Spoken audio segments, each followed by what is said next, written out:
আপনাদের সামনে বলে দিচ্ছি, খুব মন দিয়ে শোনার চেষ্টা করবেন। আমি মমতাজুল ইসলাম একজন কোটি কোটি কোটি কোটি কোটি কোটি টাকার মালিক, ধরে নেন অনেক কোটি টাকার মালিক। আমি একজন বড় বক্তা, আমি একজন বড় লেখক, আমি একজন বড় শিক্ষিত মানুষ, ধরে নেন। তো একদিন হঠাৎ করে আপনি আমার বাড়িতে গেলেন, হঠাৎ করে গিয়ে বলছেন আপনার নাম মমতাজুল ইসলাম, আমি আব্দুল্লাহ, আমার বাড়ি সুলতানপুরে, আপনি আমাদের গ্রামে জলসা করতে গিয়েছিলেন, আপনাকে খুব ভালো করে চিনি, আপনাকে জানি। আমি কিষানগঞ্জ থেকে 8টা 20 লোকালে আপনাদের কলকাতাতে নেমেছি, ওখান থেকে 7টা 20 লোকালে আবার ট্রেনে উঠে আপনার কাছে এসেছি। আমার বড় অনুরোধ এটা হচ্ছে এই, আমার বেটির বিয়ে, খুব বিপদে পড়েছি, আপনি যদি আমাকে কিছু দিয়ে সহযোগিতা করেন তাহলে খুব ভালো হয়, তাড়াতাড়ি করে দেবেন, একটু তাড়াতাড়ি করে দেন। আমি এখনই আবার 10টা 20 লোকালে বাড়ি চলে যাব, বাড়ি গিয়ে অনেক কাজ। আচ্ছা, কোনোদিন যদি আপনি এইরকম ভাবে আমার বাড়িতে গিয়ে আমার কাছে যদি ভিক চান, তাহলে আমি ভিক দেবো না পাগলা গারদে আপনাকে ভরবো? কোনটা? পাগলা গারদে ভরবো। এরা কি বলছে রে, একদমই এরকম করে বলছে আমার বাড়ি অমুক জায়গায়, হ্যান ত্যান, এটা ওটা, আমার বেটির বিয়ে, টাকা দাও। কেউ ভিক্ষা দেবে? কেউ দেবে? ও কি বলবে যার কাছে চাইছে যে তোর বাপ কি আমার কাছে টাকা জমা দিয়ে রেখেছে? হে, এটা বলবে কি বলবে না? বলবে। তার মানে ভিক্ষা চাওয়ার একটা পদ্ধতি লাগে, লাগে না? লাগে। কেমন করে? এই মাওলানা আনিকুল ইসলাম কোটি কোটি টাকার মালিক, আমি একদিন হঠাৎ করে গেলাম, গিয়ে কি বলবো, আসসালামু আলাইকুম, আপনার নাম আনিকুল ইসলাম, খুব নাম শুনেছি আপনার, আপনি একজন বলিষ্ঠ ভাষী বক্তা, আলহামদুলিল্লাহ, আল্লাহ আপনাকে অনেক বড় করেছে। ভাই, আমি মমতাজুল ইসলাম, বাড়ি আমার উত্তর 24 পরগনা, আমার ছেলেটার হার্টের অপারেশন আছে, যদি কিছু টাকা দিয়ে একটু সহযোগিতা করতেন খুব ভালো হতো। আচ্ছা বলুন তো, এই নরম সুরে যদি আমি বলি, তাহলে উনি 1000 টাকা না দিতে পারলেও অন্তত 5 টাকা দিয়েও সহযোগিতা করবে কি করবে না? করবে কি করবে না? তাহলে ভিক্ষা চাওয়ার নিয়ম কি? নরম সুরে, কাকুতি মিনতি কণ্ঠে বলতে হবে, তাই তো? তাহলে আমরা নামাজে যখন যাই, আল্লাহর কাছে ভিক চাইতে যাই কি যাই না? যাই কি যাই না? যাই। নামাজে দাঁড়িয়ে গেল, কিছু কিছু মসজিদে তো দেখতে পাই 20 রেকাত তারাবি, 20 রেকাত না, তুমি 42 রেকাত পড়ো, আরো 20 রেকাত বেশি করেই পড়ো। এই যে কোথায় পায় তো আল্লাহ ছাড়া কেউ জানে না। হ্যাঁ, যে সবে বরাতের দিন নাকি 150 রেকাত নামাজ পড়তে হয়। হ্যাঁ, ও গাঁজাখোর জীবনে 5 ওয়াক্ত নামাজ পড়ে না, জীবনেও পড়ে না। মসজিদের মুয়াজ্জিন আজান দিয়ে দিয়ে ওর কানে ঘা হয়ে গেল, ওর মুখ ব্যথা হয়ে গেল, আজান দিয়ে দিয়ে ওকে ডেকে, একদিনও মসজিদে যায় না। ও হারামখোর বদমাশ, বলছে নাকি সবে বরাতের দিন 100 রেকাত নামাজ পড়লে জান্নাত চলে যাওয়া যায়। আল্লাহ অত বোকা হয়ে গেছে? হ্যাঁ, যত রেকাতই পড়বেন পড়ুন, ওতে আমার ফতোয়া দিতে আসেনি। 20 রেকাত তারাবির নামাজ পড়ছে, টাইম লাগছে 25 মিনিট, তো ওর পাছাতে কি ডবল সিলিন্ডারের মেশিন লাগানো আছে নাকি? হ্যাঁ, মোবাইলে মাঝে সাঝে দেখি ওর পাছাতে কি ডবল সিলিন্ডারের মেশিন লাগানো আছে? এত তাড়াতাড়ি হয় কি করে নামাজ? সূরা ফাতিহা পড়ছে, হাতটা বেঁধেই আলহামদুলিল্লাহ জালিন হয়ে গেল। পাগল পেয়েছো তুমি মানুষকে? আল্লাহ কি কবুল করার জন্য একেবারে বিশাল, মানে কি বলবো, আপনার কাছে নামাজ বিশাল ভাবে চাইছে যে তাড়াতাড়ি করে নামাজ পড়ে নাও? বদমাইশি জায়গা পাও না। সূরা ফাতিহার কি বলা আছে এটা আপনি জানেন? আপনি সূরা ফাতিহাতে ভিক চান, আলহামদুলিল্লাহি রব্বিল আলামিন, সমস্ত প্রশংসা তোমার, তুমি অসংখ্য জগতের মালিক, আর রহমানির রহিম, তুমি পরম করুণাময়, অতীব দয়ালু, মালিকি ইয়াউমিদ্দিন, তুমি প্রতিফল দিবসের মালিক। ইয়্যাকা না'বুদু, তোমারই ইবাদত করি, ওয়া ইয়্যাকা নাস্তাঈন, তোমারই কাছে সাহায্য চাই। ইহদিনাস সিরাতাল মুস্তাকিম, আল্লাহ তুমি আমাকে সহজ পথের পথিক করো। সিরাতাল্লাযীনা আন'আমতা আলাইহিম, তুমি ওই পথে চালাও যে পথে তুমি মানুষদেরকে পুরস্কারিত করেছো। গায়রিল মাগযুবি আলাইহিম, ওদের পথ থেকে আমাকে দূরে সরিয়ে দাও, ওদের পথের পথিক করো না। ওয়ালা যাল্লিন, তুমি যাদেরকে গোমরাহির পথে পরিচালিত করেছো, আমিন। তাহলে ইহদিনাস সিরাতাল মুস্তাকিম, আল্লাহ তুমি আমাকে সহজ পথে চালাও, এটা আমরা নামাজে বলি কি বলি না? বলি। তাহলে আমরা ভিক চাই কি চাই না? তাহলে ভিক যখন চাই, তাহলে একটু নরম ভাষাতে কাকুতি মিনতি করে, অভিনয় করে চাওয়া লাগবে কি লাগবে না? তা যারা বলছে আলহামদুলিল্লাহ রাব্বিল আলামিন জলিন আমিন, আচ্ছা এদের ভিক জীবনে পাবে? এরা জীবনে সঠিক পথ পাবে? পাবে না, জীবনেও সঠিক পথ পাবে না। তাহলে নামাজে খাশিউন, বিনয়ী হতে হবে আপনাকে। নামাজে বিনয়ী হতে মন চাইছে না, তাই তো? দুটি কথা মাথায় রেখে আজকে থেকে নামাজ পড়ুন। এক, নামাজে যখন দাঁড়াবেন তখন এটা ভেবে নিবেন আল্লাহর নবী বলেছেন, নয় তুমি আল্লাহকে দেখছো, নয় আল্লাহ তোমাকে দেখছে। এতেও যদি তোমার নামাজে বিনয়ী ভাব না আসে, আর একটা কথা আল্লাহ কোরআনে বলেছেন, অসজুদ ওয়াক্তারিব, বান্দা যখন সেজদায় লুটিয়ে পড়ে আমি তার এত কাছে চলে আসি, আমি তার এত কাছে চলে আসি। তাফসীর কারকগণ তাফসীরে ব্যাখ্যা করতে গিয়ে বলেছেন, কানের এইটা থেকে কাঁধ পর্যন্ত যতটা ডিফারেন্স, কানের লতি থেকে কাঁধ পর্যন্ত যতটা ডিফারেন্স, এর থেকেও নিকটে হয়ে যায় আল্লাহ যখন ওই বান্দার, যখন বান্দার সেজদাতে লুটিয়ে পড়ে। আপনাকে এতেও যদি নামাজে বিনয় যদি ভাব না আসে, তাহলে আপনারা নামাজ পড়ে কোনো লাভ নেই। কি বলছি বুঝতে পারছেন না? নামাজ পড়ে আর কোনো লাভ আছে? লাভ নেই। নাম্বার দুই, আল্লাহ তাআলা বলছেন, ওয়াল্লাযীনা হুম আনিল লাগবি মুরিদুন, ফেরদাউস নামক জান্নাতে যাবে কারা? না ওরা জান্নাতে যাবে লাগবি মুরিজুন, যারা অসার ক্রিয়াকলাপ থেকে বিরত থাকে। মানে ফাও গল্প, হাসি মজাক, গীবত, পরনিন্দা, দু নম্বরই কথা, এই সমস্ত কথাবার্তা থেকে যারা দূরে থাকে, আল্লাহ তাআলা বলছে এরা ফেরদাউস নামক জায়গাতে যাবে। আমরা এবারে বলুন, যাওয়ার চান্স আছে না নাই? আছে? যাওয়া, এরপরেও বলছেন যাওয়ার চান্স আছে? এরপরেও আপনি বলছেন যাব? তা আশ্চর্য ব্যাপার। আশা করুন যে আপনি যাবেন, এটা আশা করুন। আল্লাহ যদি দয়া হয় তাহলে আপনার আমার কৃতকর্মের ফলে ফেরদাউস পাওয়া খুব বড় মুশকিল। মুশকিল নয়?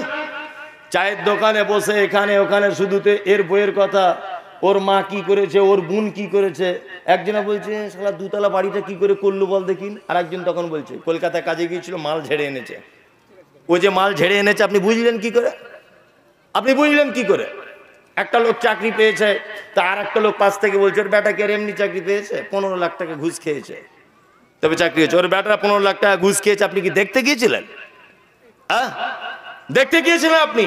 এই গীবত, পরনিন্দা, সমালোচনা আজকে ক্লাব থেকে, চায়ের দোকান থেকে শুরু করে আল্লাহর ঘর, মসজিদ পর্যন্ত পৌঁছে গেছে। ঠিক বলছি না ভুল বলছি?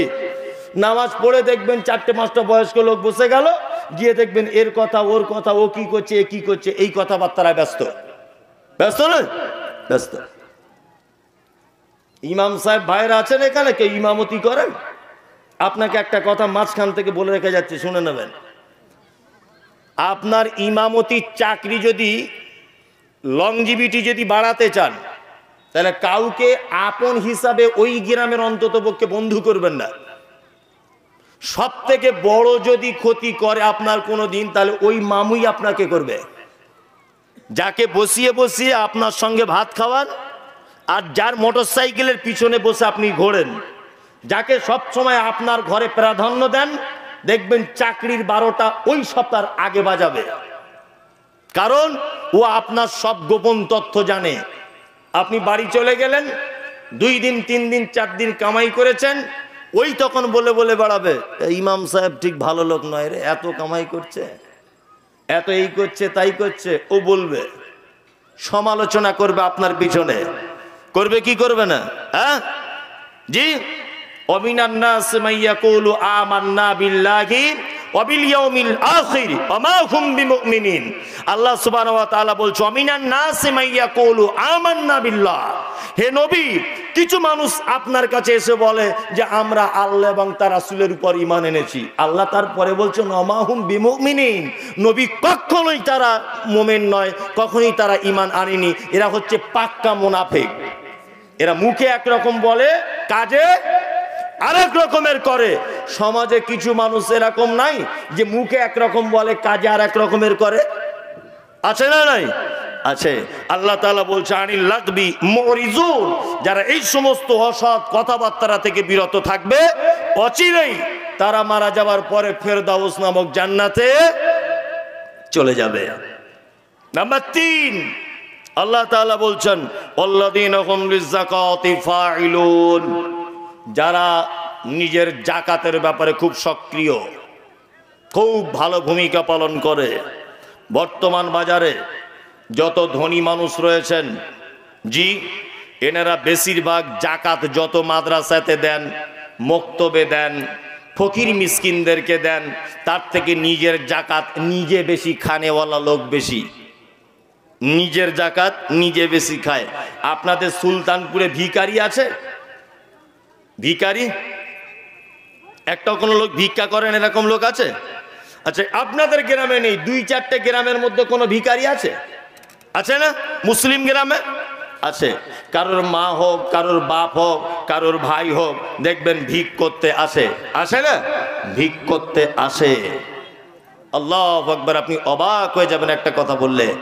আমরা যদি মুসলিমরা জাকাত একটা ফান্ড করে ওই সমস্ত দুস্থ গরিব মানুষদের যদি প্রয়োজনটা মিটিয়ে দিতে পারতাম, তাহলে সে আর ভিক্ষা করতো না। আমাদের জাকাত ফেতরা বিলি করার একটা সিস্টেম আমরা আজও পর্যন্ত পরিবর্তন করতে পারলাম না। কি সিস্টেম? একটা লোকের জাকাত হয়েছে 20,000 টাকা, 15,000 টাকা শাড়ি কিনে এনেছে, 15,000 টাকার লুঙ্গি কিনে এনেছে, ইনে পাড়ায় গরিব মানুষদেরকে বিলি করছে। আচ্ছা বলুন তো, লুঙ্গি আর শাড়ি দিয়ে ওর গরিবী অবস্থাটা দূর হবে? হবে? হবে না। তাহলে আপনার 20,000 টাকা জাকাত হয়েছে, আপনি এক কাজ করুন না, ও যদি জাকাতের হকদার যদি হয়, তাকে আপনি একটা ভ্যান কিনে দেন আর একটা ফুচকার ব্যবসা করার কাঁচের ঘর তৈরি করে দেন, যে তুমি গাড়িতে করে প্রতিদিন ফুচকা বিক্রি করবে, দ্বিতীয় কোনোদিন যেন তোমাকে আর ভিক করতে না দেখি। এই পদ্ধতি যদি করা যায়, তাহলে মুসলিমদের ভিতরে অর্থের যে সংকট রয়েছে কিছু মানুষদের মাঝে, এই সংকট দূর হবার চান্স আছে না নেই? আছে। আর আপনি জাকাত দিচ্ছেন কেমন করে? না জাকাত দিচ্ছেন কোথা থেকে এসেছেন? না আমি 2 মোহনা থেকে। না 10 টাকা দাও। আপনি 10 টাকা করে দিলেন, ও সারাদিন 20টা লোকের বাড়ি ঘুরলো, 200 টাকা হলো। ওরও জীবনে অভাব মিটবে না, আপনিও জাকাত পূর্ণভাবে দিতে পারবেন না, অবশেষে জাকাতের মাল বেশি থাকবে, নিজের জাকাতে নিজে রান্না করে খাবেন।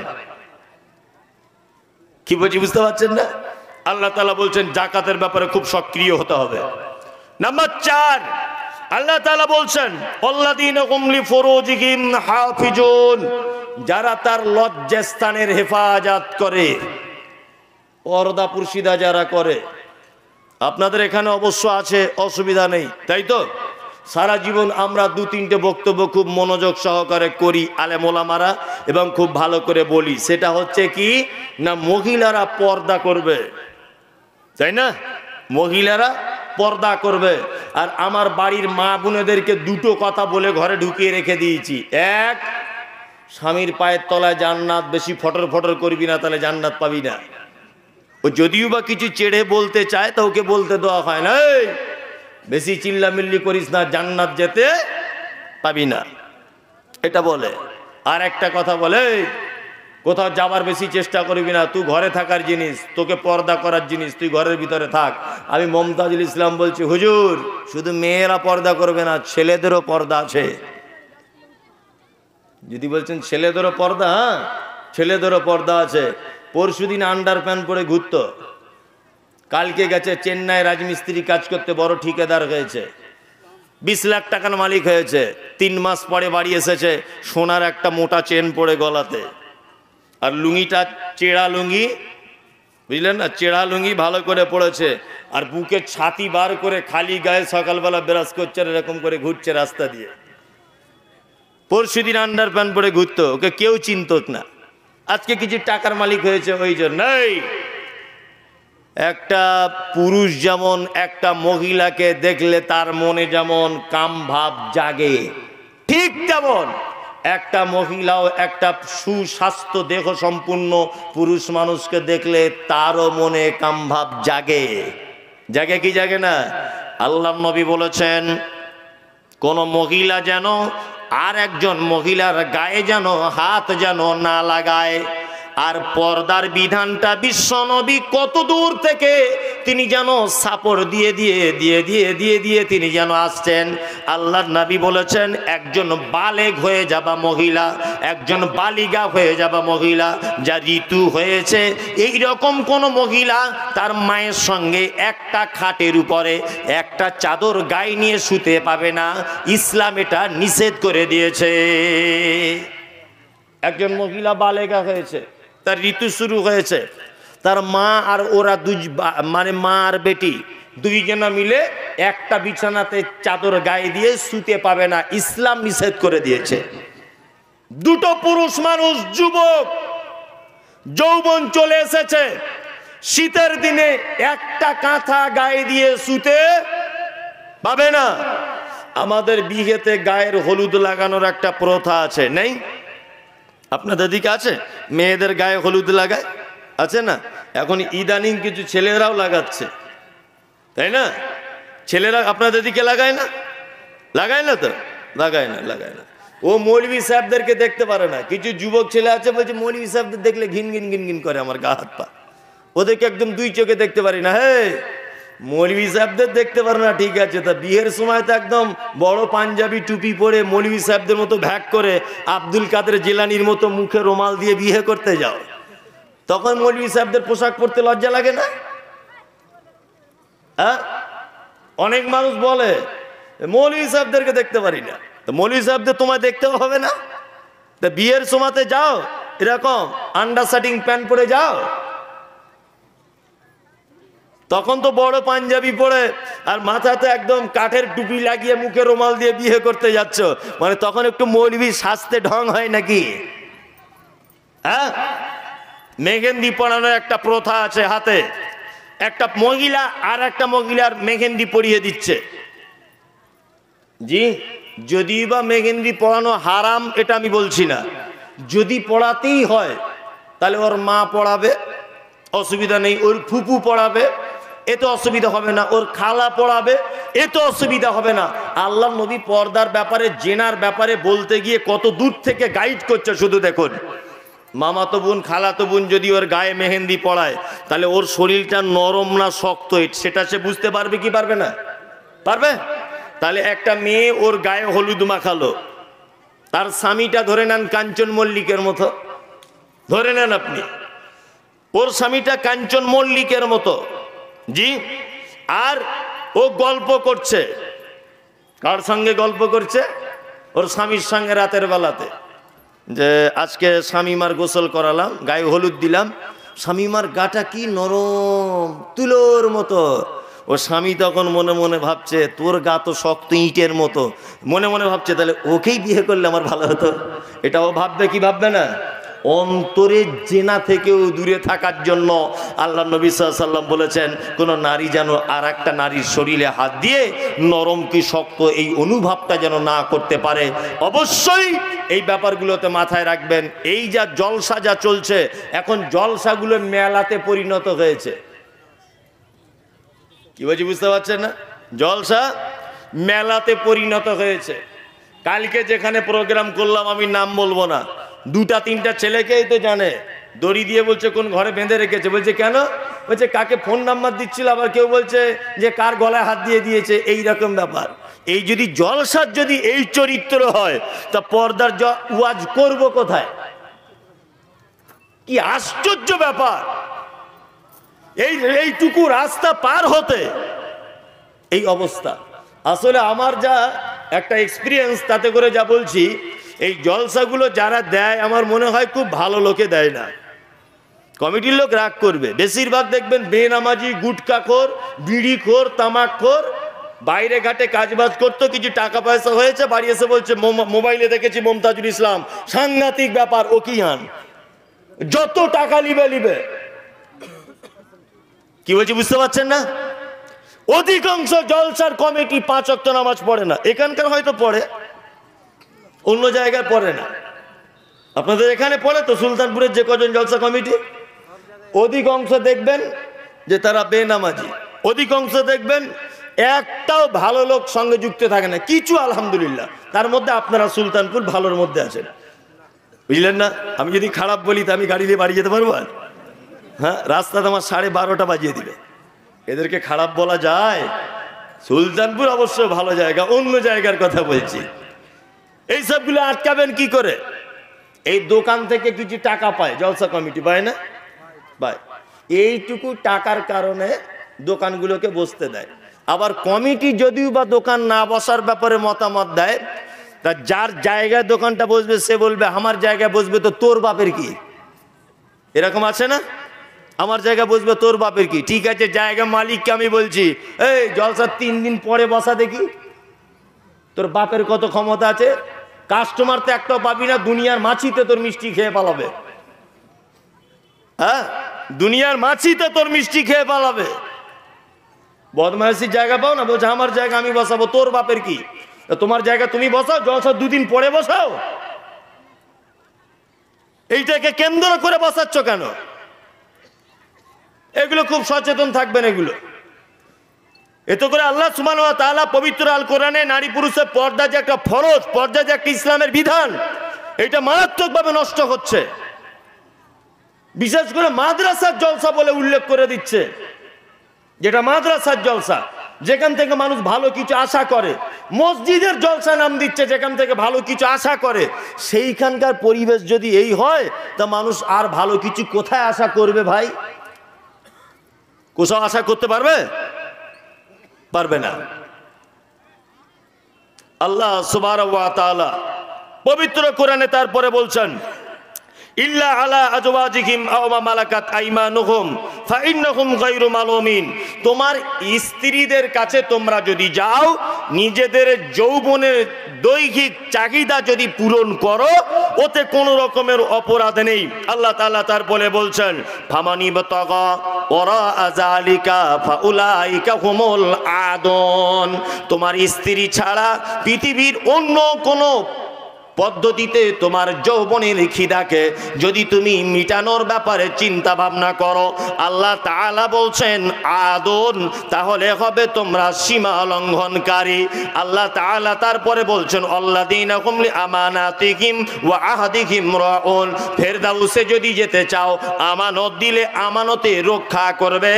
আর একটা কাজ করবে, তোমাদের কাছে যখন ওয়াদা করবে, কোন কাজের প্রতিশ্রুতি যখন দিবে, এই প্রতিশ্রুতিকে রক্ষা করে দিবে। জলসাতে কালেকশন চলছে, বলছে আমি অমুক 50,000, নারে তাকবীর, আল্লাহু আকবার। 50,000 টাকা চেয়েছে, ইমাম সাহেব আর মসজিদ কমিটির 4টে চামড়ার জুতো ছিঁড়ে গেছে, ধারে দিয়েছে 50,000 টাকা। এরকম কেস হয় আপনাদের দিকে? ধারে যারা লিখিয়েছে, দেখবেন কমিটির লোক গিয়ে গিয়ে পায়ের জুতা পর্যন্ত ছিঁড়ে গেছে, টাকা আদায় করতে পারে না। খুব পিকআপ উঠেছিল, মোটরসাইকেলের মতো দান করছিল, আর উমরি খুব ভালো দোয়া করতে জানে, এসেই বলে দিয়েছে 50,000। এইটা আদায় করছে, 50 হাল হয়ে গেছে। অনেক লোক আছে আবার দেয়ই না, অনেক জায়গাতে এরকমও রিপোর্ট আছে না, দেয়ই না। খুব সাবধানে। আল্লাহ তাআলা বলছেন, যদি ফেরদাউসে যেতে চাও তাহলে আমানত রক্ষা করবে। 2, ওয়াদা খেলাপ করবে না, প্রতিশ্রুতিকে রক্ষা করবে। যেটা ওয়াদা করবে, ওয়াদাকে রক্ষা করার চেষ্টা করবে। আল্লাহ তাআলা বলছেন, ওয়াল্লাযীনা হুম আলা সালাওয়াতিহিম ইউহাফিজুন। ফেরদাউসে যদি যেতে চাও, সালাত সমূহকে হেফাজত করো। এইখানে দুটো একটা কথা আপনাকে আমি বলে দিয়ে যাচ্ছি। আল্লাহ বলছে সালাত সমূহকে। কিছু লোক আছে দেখবেন এমনি নামাজ পড়ে না, তবে জুম্মার দিনে মিস করে না, আছে না? এমনি নামাজ পড়ে না, জুম্মার দিনে মিস করে না। আবার জুম্মার দিনে এমন পোশাক পরে যাবে, দূর থেকে মনে হবে যে আব্দুল কাদের জেলানি চলল। জি, আর এত বাবা এমন দামি আতর মেখেছে, মসজিদের মাথা ঘুরিয়ে দিবে সব। মানে ফেরেশতারা ওর ছাড়া মনে হয় আর কারুর নামাজ চোখে দেখতে পাবে না, এইরকম একটা অবস্থা। অথচ 5 ওয়াক্ত 1 সপ্তাহে 35 বার ওকে ডাকা হয়েছে মসজিদে আসার জন্য, একবারও মসজিদে আসে। এই যে একটা হাদিস শুনেছে, যে জুম্মার দিনে কেউ যদি ভালো করে অজু করে গোসল করে মসজিদে গিয়ে 2 রাকাত নামাজ পড়ে ইমামের খুতবা যদি শোনে, তাহলে তার এক সপ্তাহের এই জুম্মা থেকে ওই জুম্মা পর্যন্ত তার গুনাহগুলো ক্ষমা করে দেওয়া হয়। কি বলছি বুঝতে পারছেন না? রাস্তা দিয়ে একদিন যাচ্ছি জুম্মা পড়তে, তা একজন চাষি ভাই, আমার দাদু হয় সম্পর্কে, আমাকে ডেকে বলছে, মমতাজুল খাতাতে আমার নামটা তুলে দিও। বলছি কেমন করে দাদু? বলছে তোমরাই তো বারবার ফতোয়া দাও। কি ফতোয়া? বলছে আজান হলে ফেরেশতারা খাতা গুটিয়ে দেয়, ওই জন্য আমি তো আজানের পরে যাব, তার নামটা একটু এন্ট্রি করে দিও। কি বলছি বুঝতে পারছেন না? আশ্চর্য ব্যাপার। শুধু জুম্মার দিন নামাজ পড়ানো, এরা একেবারেই জাহান্নামেদের জন্য রেডি হয়ে আছে। যদি বলছেন জুম্মার নামাজ পড়েও জাহান্নাম, ইয়েস, জুম্মার নামাজ পড়েও জাহান্নাম। যদি বলছেন কেমন, জাহান্নামটা খুব সহজ আপনি বলে দিলেন। আমি তো বলছি না, আল্লাহ নিজে কথা বলছেন। কি বলছেন? প্রথমে জেনে নেন যে আল্লাহ তাআলা পবিত্র কোরআনে একটা স্পেশাল জাহান্নাম তৈরি করেছেন শুধুমাত্র মুসাল্লি অর্থাৎ নামাজিদের জন্য। এটা জানেন তো? এই নামাজিগুলো কারা? আল্লাযীনা হুম আন সালাতিহিম সাহুন, যারা নামাজে অস্বস্তি বোধ, এনার্জি লস, এইভাবে যারা নামাজ পড়ে। আল্লাযীনা হুম ইউরাউন, এদের জন্য একটা স্পেশাল জাহান্নাম, অয়েল নামক জাহান্নাম। কাদের জন্য? যারা লোক দেখানো নামাজ পড়ে। বলুন তো, শুক্রবারে যারা শুধু নামাজ পড়ে, এমনি দিনে পড়ে না, এরা লোক দেখানোর ভিতরে পড়ছে কি পড়ছে না? পড়ছে। তাহলে ভেবে নিতে হবে এরা জাহান্নাম চলে যাচ্ছে। আর বেনামাজি অবস্থাতেই যদি কেউ মারা যায়, তাহলে তার অবস্থা কেমন? আল্লাহ তাআলা পবিত্র আল কোরআনের ভিতরে বলছেন, একজন জান্নাতি আর একজন জাহান্নামীকে জিজ্ঞাসা করবে, মা সালাকাকুম ফি সাকার ক্বালু লাম নাকু মিনাল মুসাল্লিন। এই ভাই, পাশাপাশি দুজন বসবাস করতাম, তোর বাড়ি দক্ষিণ পাড়া, আমার বাড়ি পূর্ব পাড়া, একই জমিতে চাষাবাদ করতাম, আমি আজকে জান্নাতে, তুই কেন জাহান্নামে চলে গেলি? ওই জাহান্নামী তখন বলবে, ক্বালু লাম নাকু মিনাল মুসাল্লিন, আমি সব কাজ করেছি, শুধুমাত্র নামাজ পড়িনি, মুসাল্লি ছিলাম না, এই কারণে আমি কি করেছি? জাহান্নামের ভিতরে চলে এসেছি। আচ্ছা বলুন তো দেখি, অনেক মানুষ বলছে না, জাকাত দিই, বেটার বিয়ে দিয়েছি, 1 টাকাও লিইনি, বোনের জমি ফাঁকি দিইনি, সব ভালো কাজ, শুধুমাত্র নামাজটা পড়ি না। এরকম লোক আছে না? বলছে শুধুমাত্র নামাজটা পড়ি না, আমার কি ইমানের কোনো খারাপই আছে? এরকম লোক অনেক কথা বলছে না? হ্যাঁ বন্ধু, আপনাকে আল্লাহ নবী সাল্লাল্লাহু আলাইহি ওয়াসাল্লামের ভাষা অনুযায়ী যদি আপনার ভিতরে সলাত যদি থাকে, তাহলে আপনি জান্নাত যাবেন। আপনার ভিতরে যদি সলাত না থাকে, অবশ্যই আপনি জাহান্নাম চলে যাবেন। শুধু এইটুকু নয়, বিশ্ব নবী সাল্লাল্লাহু আলাইহি ওয়াসাল্লামের কথা অনুযায়ী এটাও জানতে পারা যায়, এই যে আপনি সলাত যতক্ষণ পড়বেন, আপনি মুসলিম অবস্থায় থাকবেন। আপনি সলাত ত্যাগ করে দিলেন, আপনি মুসলিম থেকে খারিজ হয়ে যাবেন, আপনি মুশরিক কাফের হয়ে যাবেন। আল্লাহ তাআলা তারপরে বলছেন, আল্লাযীনা ইয়ারিসুনাল ফিরদাউসাহুম উলাইকা হুমুল ওয়ারিসুন। ওয়ারিস কাদেরকে বলে? ওয়ারিস কাকে বলে?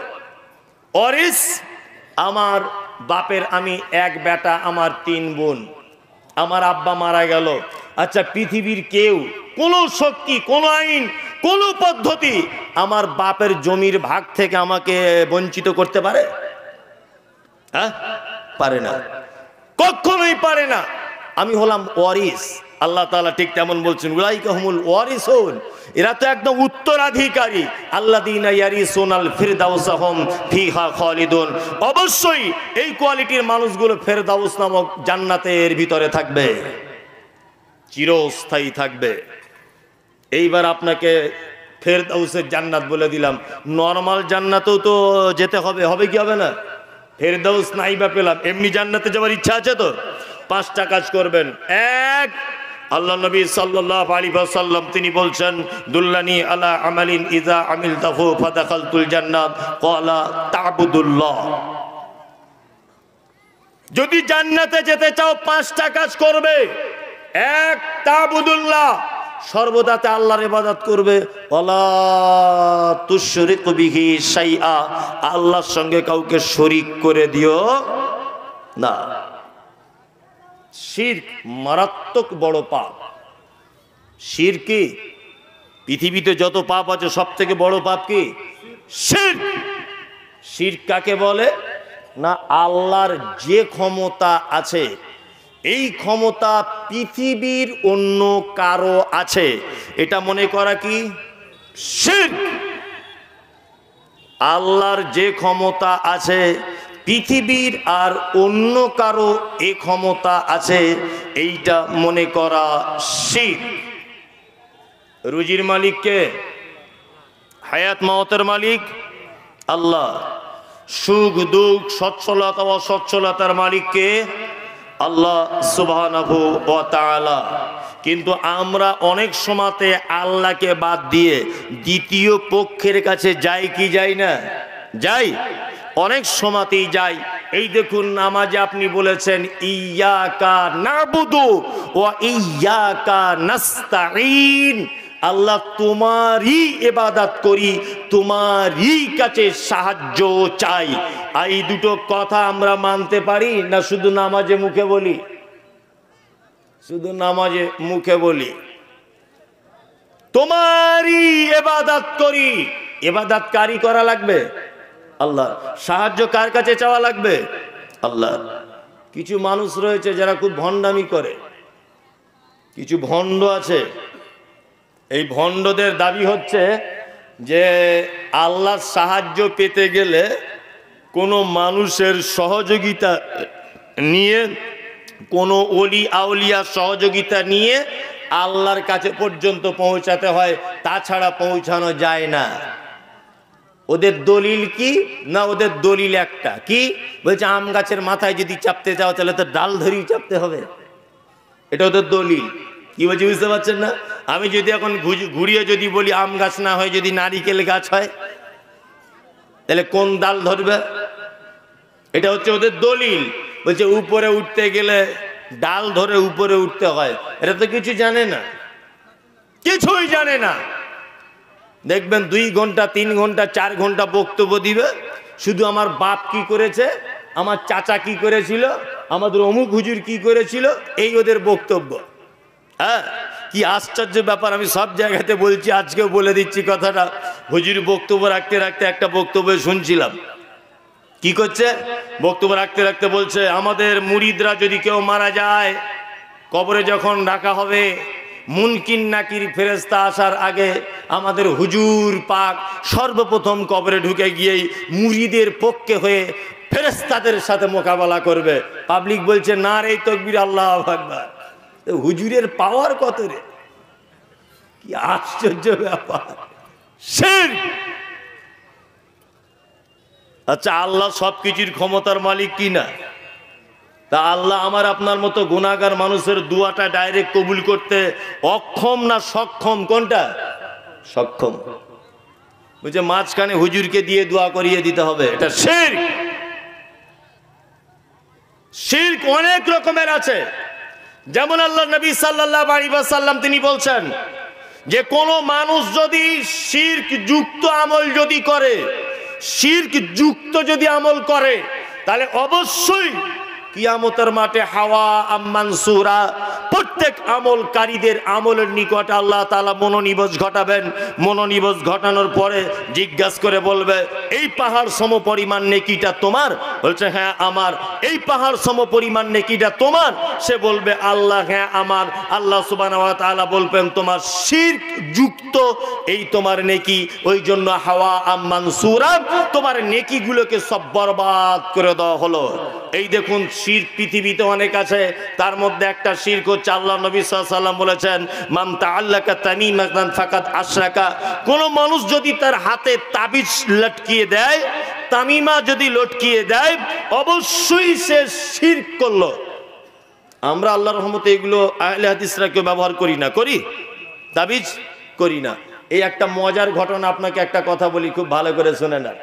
আল্লাহ নবী সাল্লাল্লাহু আলাইহি ওয়াসাল্লামের কাছে 10 জন লোকের একটা দল এসেছে। কয়জন লোক? 10 জন। 10 জন লোকের একটা দল আল্লাহর নবীর কাছে এসেছে। আল্লাহ নবী সাল্লাল্লাহু আলাইহি ওয়াসাল্লাম 10 জনের ভিতরে 9 জনকে বাইয়াত গ্রহণ করালেন।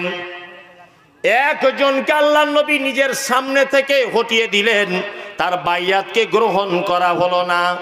সাহাবীরা বলছেন আল্লাহর নবী 9 জনের বায়াত গ্রহণ করলো, আর একজন কেন করলো না?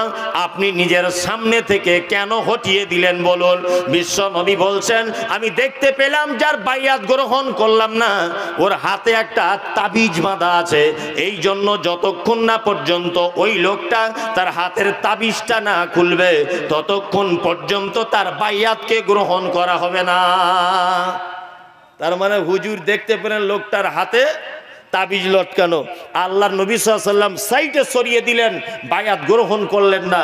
আর বর্তমানে হুজুর তাবিজ লিখে নিজে ইনকাম করে। কি বলছি বুঝতে পারছেন না?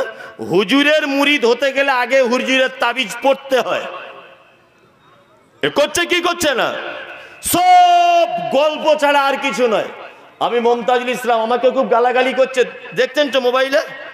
একটা জায়গায় আমি আপত্তিকর একটা শুধুমাত্র কথা বলেছি। কি কথা বলেছি? আমি একটা কথা বলেছি, একজন বক্তা বক্তব্য রাখতে রাখতে বলছিলেন যে আল্লাহ নবী সাল্লাল্লাহু আলাইহি ওয়াসাল্লাম, হযরত আবু বকর, ওমর, উসমান, আলী, এই টোটাল 5 জন ফুরফুরা শরীফে এসেছিলেন দাদা হুজুরের সঙ্গে দেখা করতে। তো আমি বলেছিলাম বক্তব্যতে এটা একেবারে মিথ্যা কথা, কখনোই আসতে পারে না, কখনোই আসতে পারে না, এটা অসম্ভব ব্যাপার। এই বক্তব্যটা দিয়েছি বলে আজকে আমার এই অবস্থা। কি বলছি বুঝতে পারছেন না? জি, আপনাকে একটা নতুন ভণ্ডামি শুনিয়ে রাখছি, নাম বলবো না, আপনি বুঝে নেন। ওদেরই একটা চাইনিজ হুজুর আছে, দেখবেন দাড়িগুলো লাল করা, একদম ছাঁটা, ছোট্ট ছোট্ট দাড়ি, ফতুয়া জামা পরে, হাতে দেখবেন মানে সেই বদমাইশদের মতো 4-5টা আংটি পড়া আছে, আর তোতলা তোতলা করে কথা বলে, আর গোঁপগুলো খুব বড় বড় দেখবেন। কি বলছি বুঝতে পারছেন না? আর অটোমেটিক বিনা পুঁজির ব্যবসাতে হুজুর ব্যস্ত, বসে আছে, টাকা দিচ্ছে, পকেটে ভরে নিচ্ছে। ওই হুজুর ফতোয়া দিয়েছে ডাক্তার জাকির নায়েক কাফের। তা বলছে জাকির নায়েক কাফের কেন? বলছে এই কারণে কাফের, ও প্যান্ট শার্ট পরে বক্তব্য দেয় কেন, এই জন্য কাফের। কি বলছি বুঝতে পারছেন না? এই জন্য কাফের। আমি বললাম ঠিক আছে, প্যান্ট শার্ট পরলে যদি ডাক্তার জাকির নায়েক কাফের হয়, তা তোমাদের ভক্তরা যখন প্যান্ট শার্ট পরে 20,000 টাকার বান্ডিল নিয়ে মুসাফা করে, তখন সে মুসলমান হয়ে